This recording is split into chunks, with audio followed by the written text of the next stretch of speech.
Alors, j'aimerais faire avec vous quelques problèmes du chapitre 5. On va commencer avec des problèmes simples euh, portant sur la méthode de détermination des ordres partiels d'une réaction en utilisant la vitesse initiale. Alors, le premier problème, c'est le problème numéro 3 du chapitre 5. dont l'énoncé est reproduit ici en deux parties. Alors, laissez-moi le lire. Pour étudier la réaction CH3COCH3 plus Br2 donne, en présence des ions H+, du CH3COCH2Br plus HBr. Par la méthode de la vitesse initiale, on dissout au temps t égale à 0 une petite quantité initiale de Br2 dans une solution acide, une solution qui contient des protons, d'acétone, ça c'est l'acétone, et on note le laps de temps d'NT requis pour que la coloration jaune due à la présence du Br2 en solution disparaisse complètement. Le tableau suivant rapporte les observations effectuées dans 4 expériences distinctes où AC va désigner l'acétone et toutes les concentrations sont en mol par litre. Alors, si vous regardez le tableau suivant, vous voyez cette colonne-là, ou bien celle-ci, que la concentration initiale de Br2 est de l'ordre de 10-3, tandis que la concentration d'acétone est de l'ordre 1. N'est-ce pas? 0,80, c'est proche de 1. Dans tous les cas, la concentration de H+, c'est toujours à peu près 0,2 jusqu'à 0,5. Donc, c'est toujours plus grand aussi que la concentration de Br2.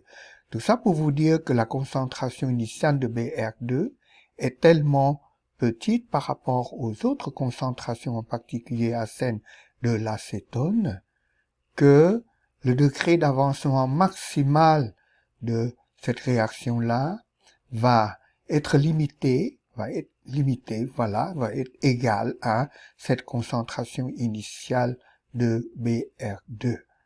Voilà. Et la disparition de cette quantité, très petite quantité de Br2 initiale prend peu de temps, de l'ordre d'une trentaine de millisecondes, et on peut considérer donc que dans ce temps-là, on reste très proche du temps initial de la réaction et que la vitesse que l'on va estimer en utilisant ces données-là peut être considérée comme vitesse initiale. Alors, comment peut-on calculer cette vitesse initiale? Eh bien, cette quantité, je vous l'avais dit, la concentration initiale de Br2, est au fond le degré d'avancement maximal de la réaction. Donc, quand la Br2, cette quantité-là, aurait disparu, la réaction serait arrêtée, c'est le degré d'avancement maximal, la concentration d'acétone serait égale à sa valeur initiale, moins ce degré d'avance, moins la concentration initiale de Br2. Donc, en d'autres termes, la variation de la concentration d'acétone, c'est exactement égal à ce degré d'avancement qui est la concentration initiale de Br2, moins la concentration initiale de Br2. Donc, par conséquent, en utilisant la définition de la vitesse de réaction comme moins la dérivée de la concentration d'acétone par rapport au temps, ou bien encore moins la dérivée de la concentration de BR2 par rapport au temps, ou bien encore c'est égal à la dérivée du degré d'avancement par rapport au temps. Donc, pour un degré d'avancement très faible, c'est juste le degré d'avancement divisé par delta t, où delta t, c'est le temps où ça se produit.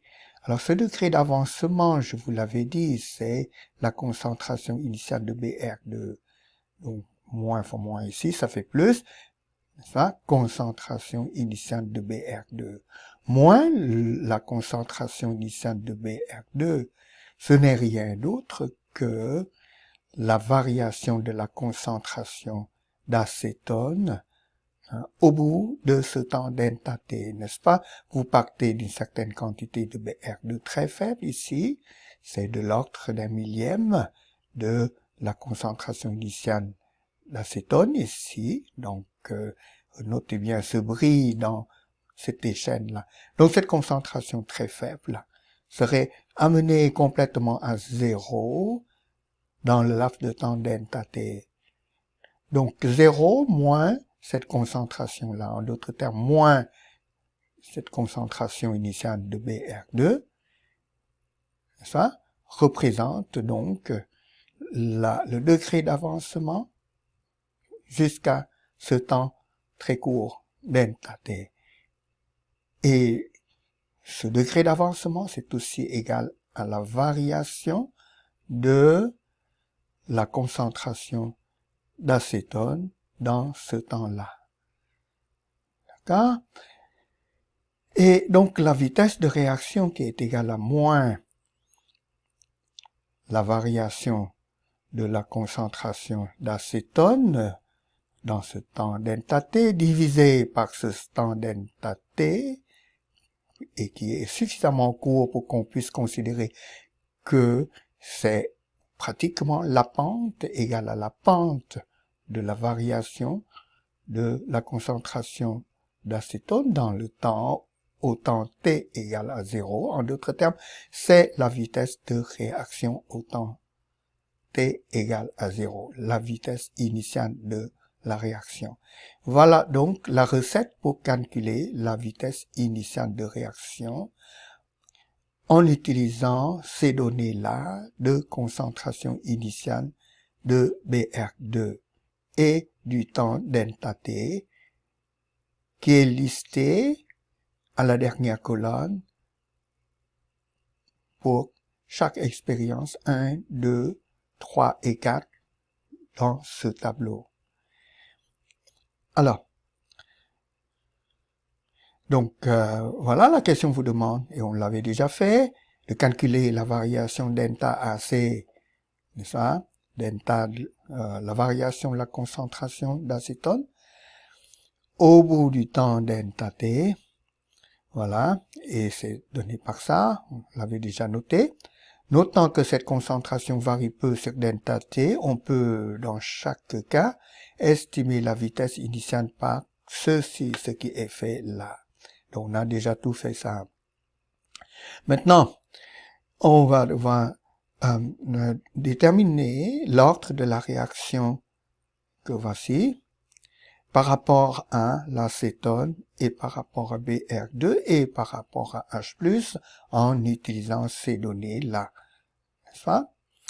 Alors, dans un premier temps, on doit donc refaire un tableau pour ajouter la vitesse initiale calculée selon cette formule-là. Donc, c'est fait ici, où la colonne, ce que delta t a été remplacé par des données de la vitesse initiale calculée par cette formule-là. Et là, ce tableau, donc, devient un tableau de vitesse initiale en fonction des concentrations initiales. Et on a 4 expériences en tout, et ça nous suffirait pour déterminer l'ordre des réactions par rapport aux différentes espèces. Dans un premier temps, on remarquerait que quand la concentration de BR2 varie, et seule elle varie, et est double ici. Les deux autres concentrations restent constantes. Quand on part de l'expérience 1 pour arriver à l'expérience 2, n'est-ce pas? Alors, seule la concentration de BR2 varie et est multipliée par 2 et la vitesse de réaction reste égale à 0,034 mol par litre par seconde, c'est-à-dire ça ne change pas. Donc, par conséquent, on peut conclure que l'ordre partiel de la réaction par rapport à BR2 est égal à 0, puisque quand on passe de l'expérience 1 à 2, il n'y a que cette concentration de BR2 qui varie, c'est multiplié par 2, et la vitesse de réaction ne fait rien, ça reste constant. Voilà. Donc, une chose de fait, l'ordre de la réaction par rapport à BR2 est égal à 0. Maintenant, si on regarde le passage de l'expérience 1 à l'expérience 3, on remarquerait que les deux concentrations de H+, et de BR2 restent constantes, n'est-ce pas? Tandis que la concentration de l'acétone est doublée. Et c'est la seule concentration qui a varié là.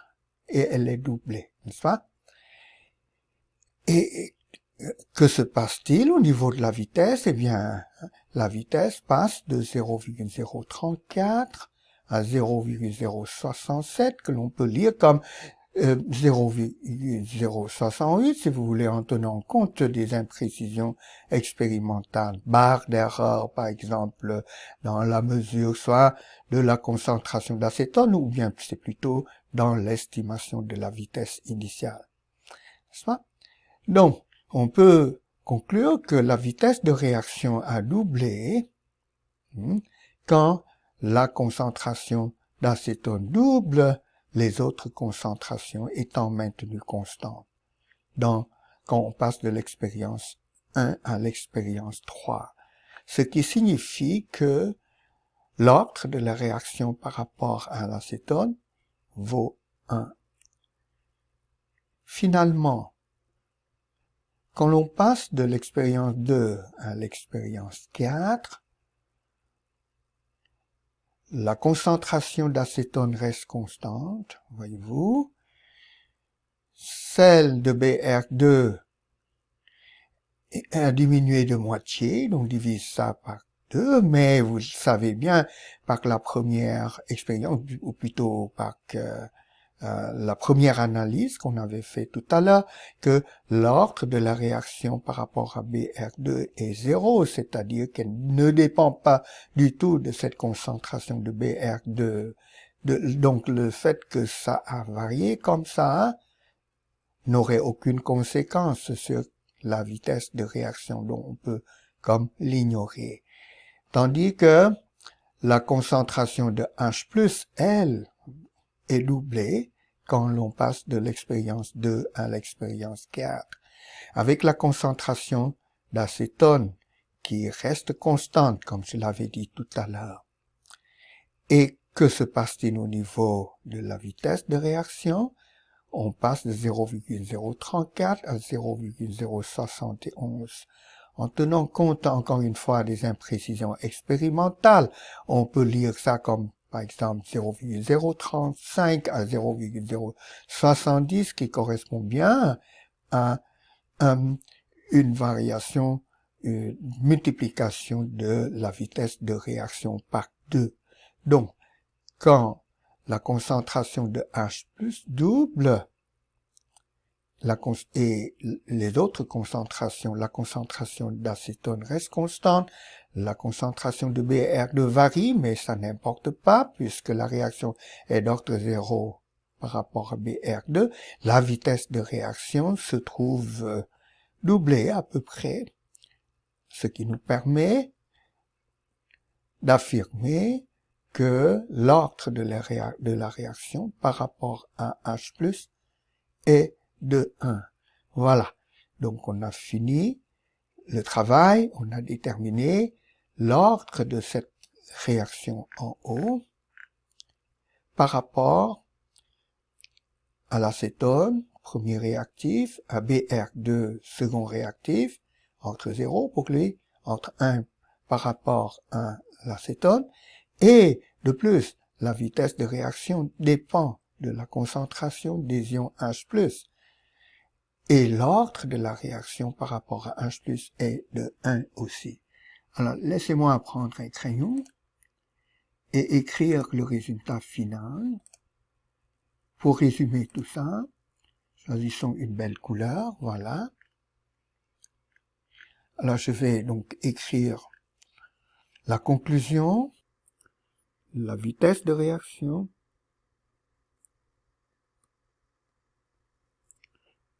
est égale à, ce trait est un peu trop grand, ouais, effectivement, c'est épais là, hein.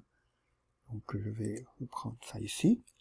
La vitesse de réaction, qui est définie comme moins la dérivée de la concentration d'acétone par rapport au temps, avec coefficient stéchiométrique de 1, est donc égal à K fois la concentration d'acétone à la première puissance, premier ordre par rapport à l'acétone, et 1 fois concentration de H+, à la première puissance, premier ordre par rapport à H+, et d'ordre 0 par rapport à BR2, donc je n'écrirai pas la concentration de BR2 à côté, hein, élevé à cette puissance 0, c'est inutile de le faire. Voilà, donc ça c'est le résultat final pour ce problème-là. Laissez-moi maintenant passer au problème numéro 2 qui précède ce problème 3 que l'on vient de finir dans les notes là. Et vous lire l'énoncé, ensuite on va essayer de le faire tout de suite, n'est-ce pas? Alors, énoncé du problème 2. La vitesse initiale d'une certaine réaction du type A plus 2B plus C donne 2D plus E a été mesurée dans des conditions de concentration initiale variées. Les résultats sont donnés à ce tableau-là, avec grand thème qui désigne l'abréviation de l'unité mol par litre. On a 4 expériences. Oui. On a les concentrations de A, les concentrations initiales de A à cette colonne, concentration initiale de B à cette colonne-là, et la concentration initiale de C à la quatrième colonne plutôt, et finalement la vitesse initiale qui est à la dernière colonne là. Notez que cette vitesse initiale est représentée symboliquement pour la première réaction par R1. C'est une certaine valeur, mais c'est représenté ici par ce symbole-là, et toutes les autres vitesses sont exprimées en termes de ce R1. La vitesse initiale de la réaction pour la deuxième expérience est R2 et ça vaut R1 demi. La vitesse de la réaction pour la troisième expérience est R3 ici, ça vaut R2 sur 4. Et si je remplace R2 par R1 demi, ça fait donc R1 sur 8.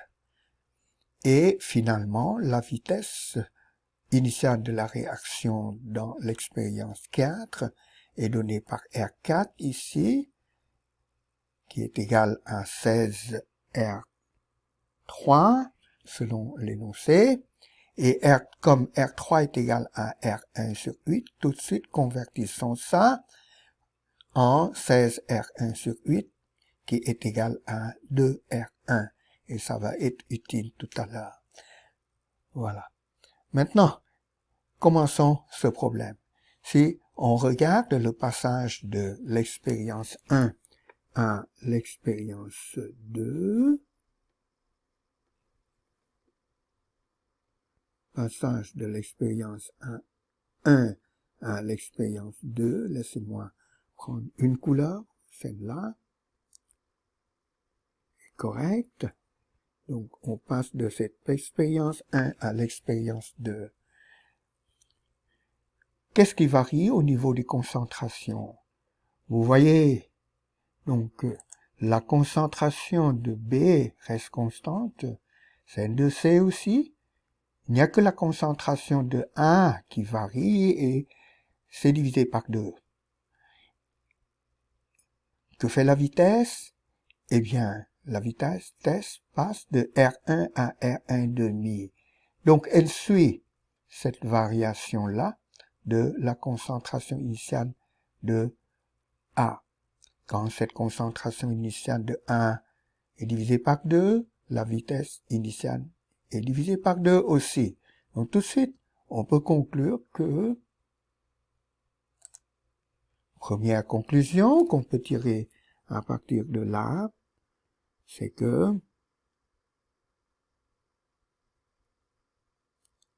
l'ordre de la réaction par rapport à A est égal à 1, n'est-ce pas? Voilà.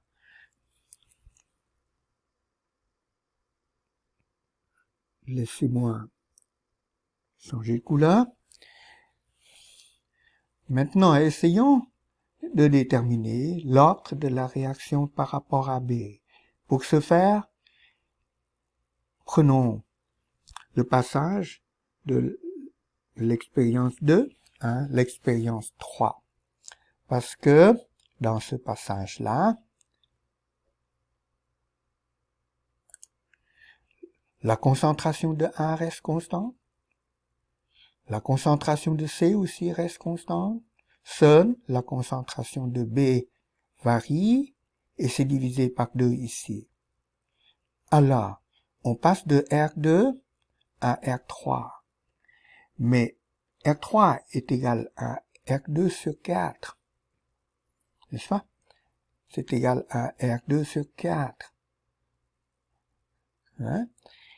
Donc, quand la concentration de B, et seule elle varie, et par un facteur de 1,5, c'est divisé par 2, la vitesse, elle, varie par un facteur de 1 quart.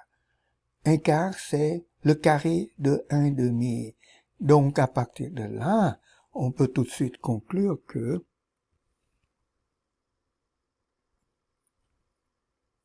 l'ordre de la réaction par rapport à B est de 2, n'est-ce pas? Parce que, voilà, la vitesse de réaction est divisée par 4 quand la concentration de B est divisée par 2, les autres concentrations étant maintenues constantes. Finalement, comparant l'expérience 1 à l'expérience 4, donc imaginez que vous passez directement de l'expérience 1 à l'expérience 4, comme ceci. Voilà. Que se passe-t-il au niveau des concentrations? De l'expérience 1 à l'expérience 4, la concentration de 1 reste constante, n'est-ce pas? À 1,4 mol par litre. Celle de B aussi. Et il n'y a que la concentration de C qui varie et ça a été divisé par 2 là. Donc, ça a été multiplié par 1,5. Donc, que se passe-t-il au niveau de la vitesse initiale de la réaction? Eh bien, on passe de R1 à R4 qui, l'avait calculé tout à l'heure, est égal à 2R1. Donc, quand la concentration de C est divisée par 2, donc multipliée par 1,5, la vitesse, elle, est multipliée par 2, pas 1,5. 2, c'est l'inverse de 1,5. C'est 1,5 à la puissance de moins 1. Donc, ça veut dire, ça signifie donc, on peut donc écrire cette conclusion, que l'ordre de la réaction est égal à moins 1. N'est-ce pas? Car la vitesse initiale de la réaction est doublée quand la concentration de C est divisée par 2. Les autres concentrations étant maintenues constantes. Voilà. Donc, on conclut que la réaction, donc je peux tout de suite écrire le résultat ici. Si vous voulez, je peux changer encore une fois de couleur, toujours en magenta pour écrire ça, que la vitesse de réaction suit une loi de vitesse d'ordre 1 par rapport à 1, d'ordre 1 par rapport à 1, d'ordre 2 par rapport à B, voilà 2, 1 ici, 2, et d'ordre moins 1 par rapport à C. Là, on devrait mettre une constante de vitesse. Et ça, évidemment, c'est par exemple moins d1 dt qui est aussi égal à moins 1,5 fois dérivée de la concentration de B par rapport au temps. Hein. Question de vous rappeler un peu de la définition de la vitesse de réaction. D'accord? Voilà. Notez que les constantes, car on s'en est pas occupé pour déterminer leurs valeurs. Par exemple, ici, dans ce problème, on ne dispose pas des valeurs de R1, etc. pour pouvoir calculer la valeur numérique de ce cas. Mais quand vous avez des valeurs, je vous conseille de les calculer. Par exemple, pour la première réaction, la réaction de tantôt, vous pouvez calculer la valeur de la constante de vitesse et surveillez bien les unités. Regardez quelles sont les unités, les bonnes unités pour une constante de vitesse d'une réaction d'un certain ordre global. Hein? Voilà, ici par exemple, l'ordre global c'est 1 moins 1, ça fait 0 plus 2, donc l'ordre global de la réaction est de 2, donc cette constante de vitesse doit avoir des unités, la même unité que les constantes de vitesse d'une réaction d'ordre 2. Voilà. Laissez-moi maintenant passer. On va faire deux autres problèmes. Problème numéro 4, des notes. L'énoncé se lit comme ceci. Une étude cinétique de la réaction. Une étude cinétique de la réaction CH2OCH2. Ça, c'est ce qu'on appelle l'oxyde d'éthylène. C'est une molécule, peut-être que je peux profiter de l'occasion pour vous dessiner tout de suite la structure de cette molécule. C'est une structure cyclique. L'éthylène qui vient se greffer là, l'éthylène. Donc l'oxyde d'éthylène a cette structure cyclique là, et à cause de ça, c'est une molécule assez instable et elle se décompose facilement, d'accord, en CH4 et avec libération d'une fois CO, d'une molécule de CO et azote. Alors, une étude cinétique de cette réaction-là, CH2OCH2, donc CH4 plus CO, a été réalisée à 298 Kelvin dans un ballon incompressible contenant initialement du CH2OCH2 pur. On a obtenu les données suivantes sur l'évolution de la pression totale P en 10-5 pascal, c'est-à-dire au fond en barre, quoi. Et là, en haut, vous avez le temps en minutes, et en bas, c'est la pression totale, là, en 10-5 pascal. Déterminez par une méthode de votre choix l'ordre de cette réaction. Donc, quand vous voyez déterminer par une méthode de votre choix, ça veut dire que, voilà, vous avez le choix entre la méthode de graphique ou bien le temps de demi-réaction, là, pour déterminer l'ordre de la réaction. Ici, vous voyez bien que le temps varie, donc on reste pas au temps initial seulement, on n'est plus dans le 4 de la méthode de la vitesse initiale, là. D'accord? Voilà. Alors, comment faire ce problème? Et pour faire ce problème, pour déterminer l'ordre de cette réaction, il nous faudrait convertir cette donnée-là de pression totale en données de concentration ou du moins de pression partielle pour différentes espèces. Hein. Ça que l'on va appeler A, c'est H4 qu'on va appeler B, et CO que l'on va appeler C. C'est CO, pas CO2. Donc corrigez ça s'il vous plaît. Hein, je peux le faire tout de suite si vous voulez. Voilà, on va effacer ça. C'est du CO. D'accord? Alors,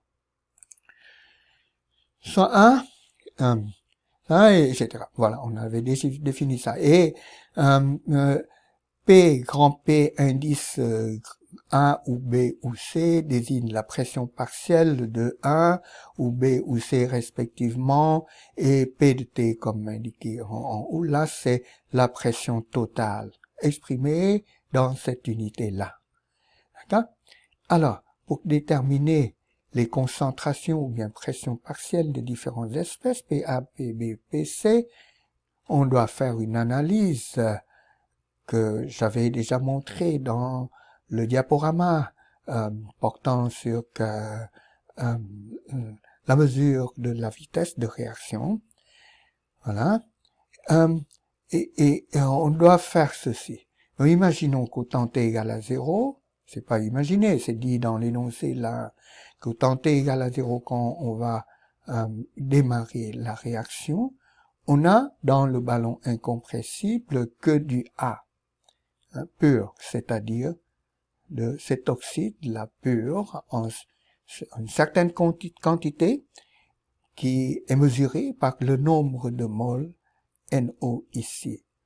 Alors, ce nombre de moles correspond à une pression qui, par la loi des gaz parfaits, peut être écrite comme N0 fois RT sur V. Et ça, c'est la valeur de la pression partielle de A au temps T égale à 0. À ce temps T égale à 0, puisque dans le ballon, il n'y a que du A pur, donc B et C n'étaient pas présents là, donc leurs concentrations sont nulles, et la pression totale est égale à la pression de A à ce temps-là, c'est-à-dire ceci.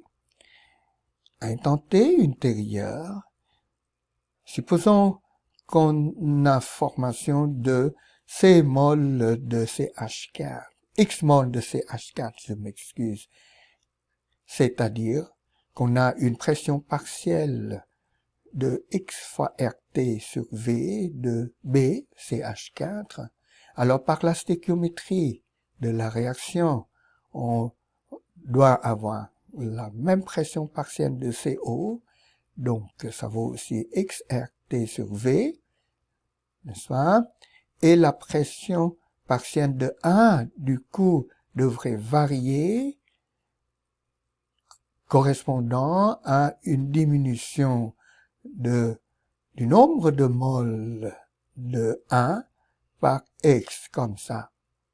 De sorte que la pression partielle de 1 à ce temps T-là serait donnée par N0 moins X fois RT divisé par V. Si on prend la somme de ces trois pressions partielles, on obtient la pression totale à ce temps-là, n'est-ce pas? Alors la somme nous donne X0 plus N0 plus X RT sur V. Et vous voyez que, en comparant ces deux lignes-là, que l'on peut extraire X RT sur V en soustrayant P0 de P de T. Donc si on prend P de T moins P0, le facteur, ou bien le terme N0 RT sur V, qui est présent dans ces deux expressions-là, se simplifie, s'annule, et il resterait juste XRT sur V. Alors ce XRT sur V, c'est en plein la concentration de CH4, ou bien la pression partielle de CH4, ou bien encore la pression partielle de CO. Et avec ça, on peut aussi calculer la pression partielle de A, qui est donnée par ça, N0 moins x rt sur v. N0 rt sur v, c'est P0.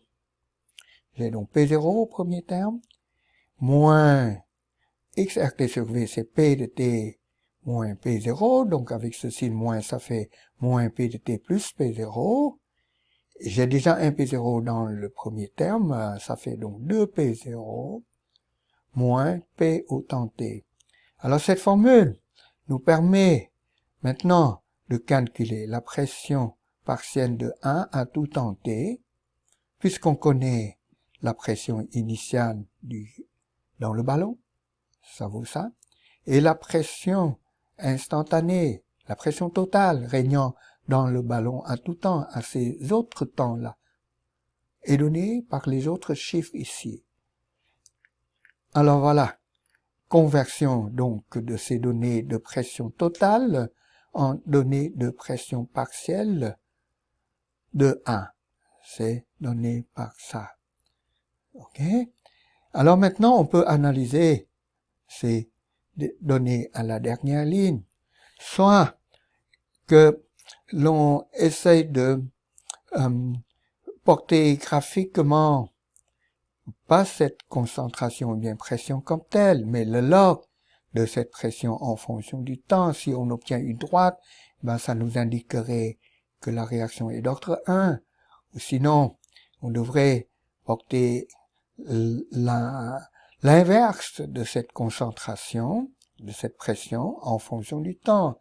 Et si ça donne une droite, eh bien, ça nous indiquerait que la réaction est d'ordre 2, ainsi de suite. Alors, au lieu de faire un graphique comme ça, est-ce qu'il y a moyen d'utiliser la notion, le concept de temps de demi-réaction, okay, pour déterminer l'ordre de cette réaction? Bien, regardons ça.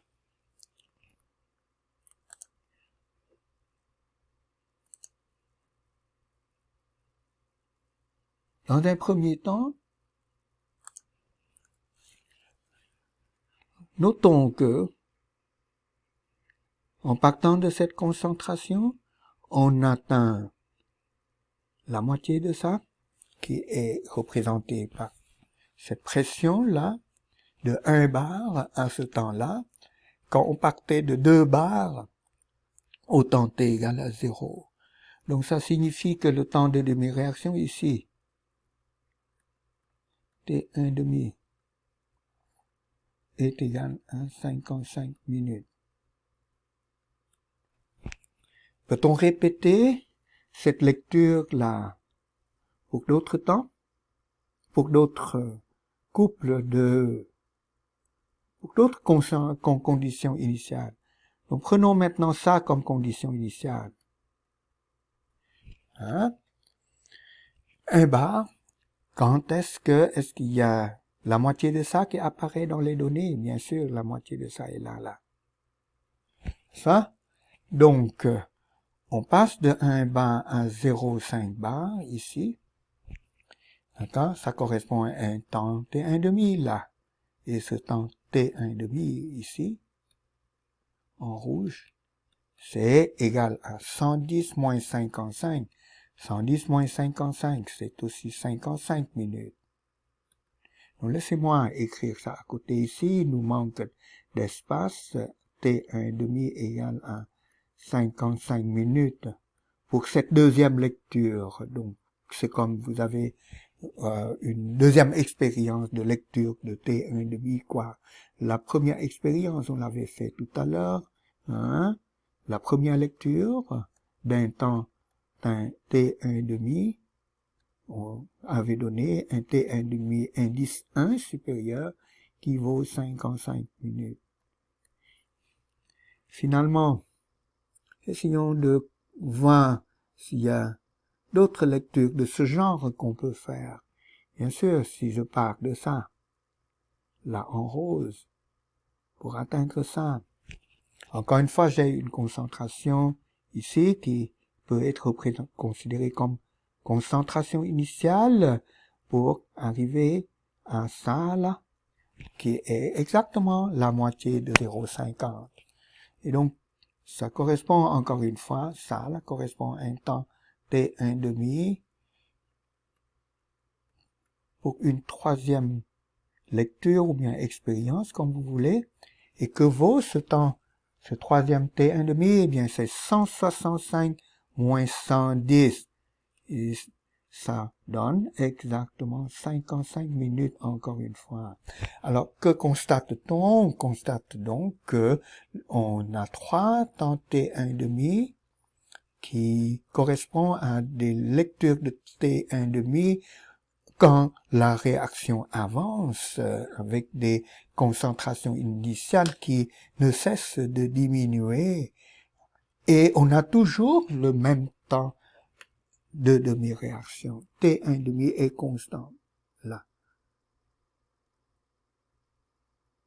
Laissez-moi prendre une couleur pour conclure ici. Donc on peut conclure. Conclusion. T1,5 est une constante. Donc c'est indépendant de la concentration initiale de A, qui ici est représentée par la pression initiale de A. Voilà. Alors, ça, c'est une signature d'une réaction du premier ordre. Donc, on peut conclure que la réaction est d'ordre 1.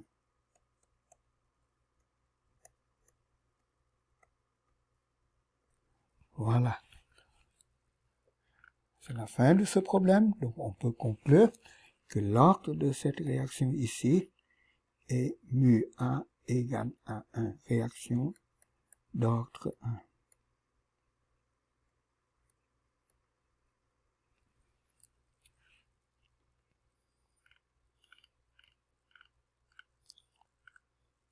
Voilà.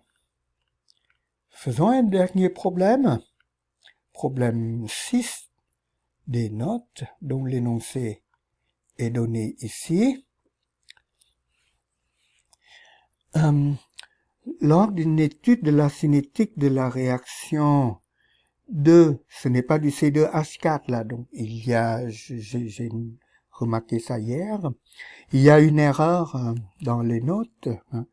Ce n'est pas de l'éthylène, c'est du butadiène, ça, butadiène linéaire. De C4H6 donne C8H12, donc c'est la dimérisation du butadiène. On a obtenu les données suivantes. À la première rangée de ce tableau, première rangée, vous avez le temps en minutes. La deuxième rangée, c'est la concentration du C4H6 en mol par litre. Eh bien, j'ai converti ces données-là en des données de l'inverse de la concentration du réactif, moins sa valeur initiale, pour obtenir les valeurs en bleu ici à la dernière ligne que j'ai ajoutées à ce tableau-là. Et si l'on porte graphiquement, je l'ai fait ici avec Excel, ces données-là, qui correspondent à l'inverse de la concentration de C4H6 moins la valeur initiale de cette quantité en fonction du temps, ça correspond à ces temps-là. Alors on obtient une belle droite dont la pente vaut 0,91 mol moins 1 litre, minute moins 1, donc grand M qui représente mol par litre inversé, fois minute moins 1 comme pente. Ok? C'est l'unité d'une constante de vitesse d'une réaction d'ordre 2 là. Et cette observation de cette droite représentant l'inverse de la concentration du réactif A, qui est du butadiène ici en fonction du temps, indique que la réaction, dit plutôt que la réaction est d'ordre 2. Parce que ça, c'est la signature graphique d'une réaction d'ordre 2. Dans ce cas-ci, les données sont plus appropriées pour nous permettre une lecture graphique plutôt qu'une lecture en temps de demi-réaction.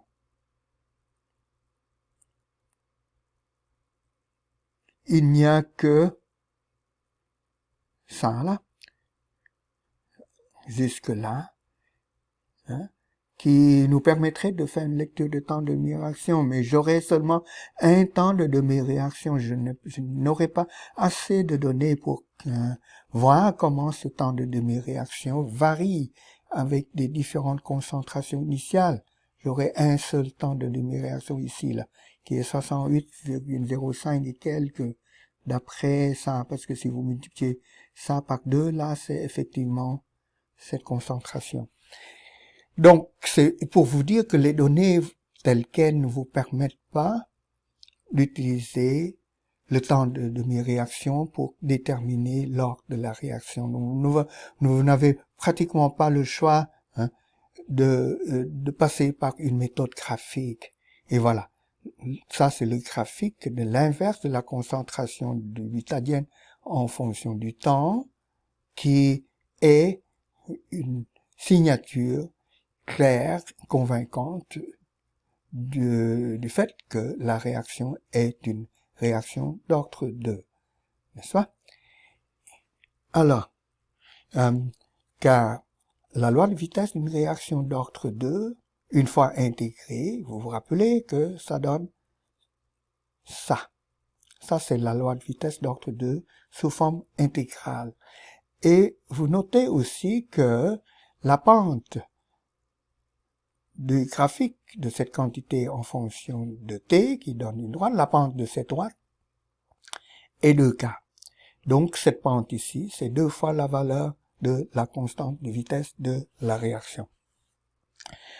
Alors, j'ai donc calculé la valeur de la vitesse de la réaction en divisant cette donnée-là par 2, en donc unité mol par litre, le tout moins 1 fois minute moins 1, mais aussi j'ai converti ça en unité plus normale, la mol par litre, à la puissance moins 1 fois seconde moins 1, tout simplement en divisant ça par 60, parce qu'il y a 60 secondes dans une minute.